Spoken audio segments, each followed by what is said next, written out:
Nick, first question in the middle. Mark, you guys had 25 assists tonight. What did you feel like were some of the factors in just the offensive flow and rhythm that everybody seemed to be feeling? I thought, Indiana's kind of an acquired taste. We haven't played them a ton.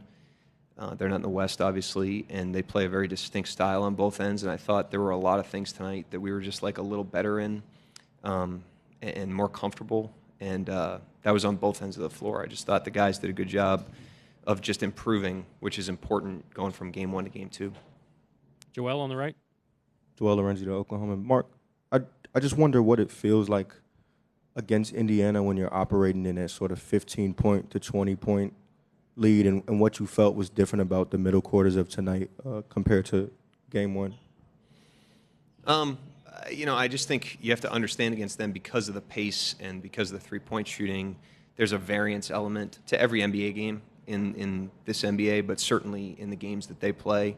And I just thought we were the aggressor tonight for much of the game, even when we had a lead. I thought the guys did a really good job of keeping the foot on the gas, especially defensively. I thought we really amped it up on that end of the floor. There's a couple times where we got off track on both ends, but we were able to course correct pretty quickly. So I thought the guys did a really good job of just recognizing when we weren't where we needed to be and getting there quicker. Joe up front. Joe Masato, the Oklahoman. Mark, what do you think of Aaron Wiggins and just the spark he gave you guys off the bench and the rest of those bench guys as well? Yeah, they were huge tonight. He was huge tonight. I give him a lot of credit because he was a huge part of our success this season.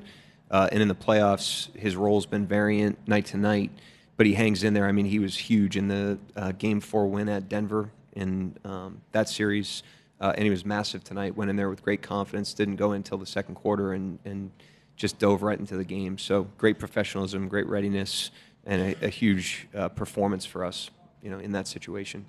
Jenny? Mark, Jenny Carlson with the Oklahoman. Obviously, there was a stretch there in the fourth where Tyrese kind of gets going. But you guys, through 3+, just really held him in check. It seemed like he maybe wasn't getting the ball to teammates, wasn't rebounding maybe as much as he did in the first game. Was that part of maybe keeping him at bay as long as you did? What'd you like about your defense on him? Yeah, they're not the type of style where you're just like keying on one player, just because of the way they play. And so they're a more conceptual team, and you have to be kind of a conceptual defense against them. And if you do that, I think it has a downstream effect on everybody against them. And so I thought we were able to do that tonight. I thought, like I said to Nick's question, the guys just really improved in a lot of subtle areas, from game one to game two, which is what you have to do in a playoff series to stay ahead of the series. Barry over here, second row. Yeah, Barry Trammell, Tulsa World. You played your bigs differently today in terms of the rotation. What'd you like about the way Chet and Isaiah played separately and together? They were both really good in both situations. I thought both of them gave us huge lifts on both ends of the floor. That was one area where we improved tonight, was our pick and roll coverage against their bigs. They're a different look because of the rolling, the popping, just the way they play. And I thought one area that we really improved was on the defensive end in that area of the game. And, they both were great. I thought Chet in particular, he obviously had a rough offensive night in game one. As always, he rose back up and was really, really good. Fred Katz from The Athletic. I'm curious how you felt like your offensive process changed from game one to game two, and specifically in just getting into your sets a little earlier. It seemed like you guys were a little more urgent getting into sets earlier in the clock, and how you feel like that affected you guys offensively tonight. Yeah, they're a very distinct team. They're not just like a vanilla team. They play a very distinct style. It's part of their effectiveness. And it's both ends of the floor. They have an offensive reputation. They've been kind of branded as an offensive team, but they have a defensive identity as well that's predicated on pressure and perimeter physicality. And I just thought in a lot of areas it'd be easy to just say that one thing looked better tonight, but that would be oversimplifying. I think we were just a little bit better in a lot of different areas of execution, of pace, to your point, organization, decision-making in the paint, aggressiveness at the basket, gathering the ball. We just were a tick forward in all those areas. On your right, Sam in the front. Sam Amick, The Athletic. Mark, with Shea, after game one, there was some discussion that it was a bad 38-point game, which probably speaks volumes about what he's capable of. And then you look at tonight, but speak to the bigger picture. All playoffs long, 36-5. He's kind of creeping up the history charts when it comes to the impact and his ability to meet this moment. Yeah, unsurprising at this point. It's just kind of what he does. He just continues to progress and improve and rise to every occasion that he puts himself in and that we put ourselves in. And I thought, his floor game tonight was really, really in a great rhythm. I thought everyone played better individually, and I thought we played better collectively, and I thought that was just a byproduct. I give the team a lot of credit because that's a long 48 hours when you lose game one like that, coming into game two. And the guys did a great job of just focusing on what we needed to do to stack to a win tonight, and that's how we got it. So that was individual players, collectively, offense, defense, everything. Dan, over here on the third row on the left. Dan Devine, Yahoo Sports. Along those same lines, Jalen, 19 points, 5 of 14 shooting, but the impact overall seemed to be here from them. I'm just wondering what you're seeing in terms of the shots he's getting and then his overall floor game, the impact of that.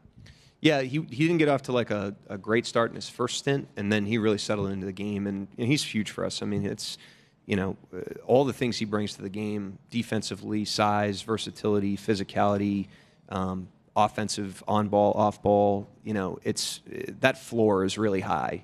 We really need him every single night. And when he has the great offensive nights, then he's unbelievable. But he's a great player independent of that, and I thought he was a great player tonight. He was another guy. He took a nice step forward. I think we all just kind of calibrated to our opponent. But you have to continue to improve in a series. I mean, they're going to go home, be very comfortable.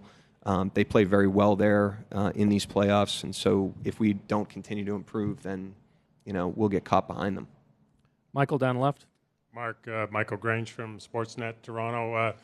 I think Shea had 6 assists assists to 6 different players for 3, and fairly critical game, obviously. And what does it say about the kind of trust that exists between him and vice versa in a situation like this, that he's willing to get off the ball and let other guys kind of step up and help?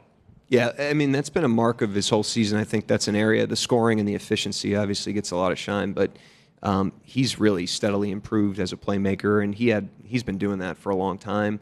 I thought in game one, like I said, it was as much to do with us calibrating to the opponent and the style, which was very different from really what we've seen in these playoffs. And I thought we did a good job of that tonight. But again, we have to continue to evolve in the series. Indiana's going to do that, and we need to do that individually and collectively. John in the middle. Yeah, John Hollinger from The Athletic.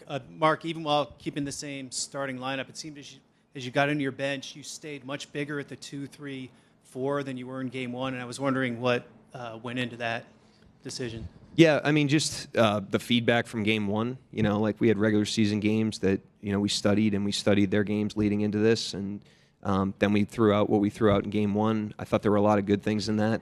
I also thought we could push a little bit in terms of size tonight, obviously with the way that we went. So it takes discipline, but we try to really use these early games in the series to learn, what our options are and what our trade-offs are, and not assume anything. And that was the intent tonight, is just to get a little bit more information. Now we have it. We'll apply that as we move forward in the series. Last question in the back center. Daniel Bell, BSO. Yeah, Mark, compared to game one, defense seemed a little different. Not as many turnovers. Can you just talk about the differences between game one and tonight with the physicality, point of attack? Our defense? Yeah. Yeah, I mean, some of that's Indiana, the teams out there, and obviously when teams play against us, they understand that taking care of the ball is critical. And so I thought game one, first half was probably an outlier. And then I do think, when we play smaller, we tend to be a little bit more of a turnover defense. And when we play bigger, we have other strengths. And so it's a combination of things, but I thought overall, every look we threw out tonight, the guys did a great job with. Thank you, Coach. Yep, thank you.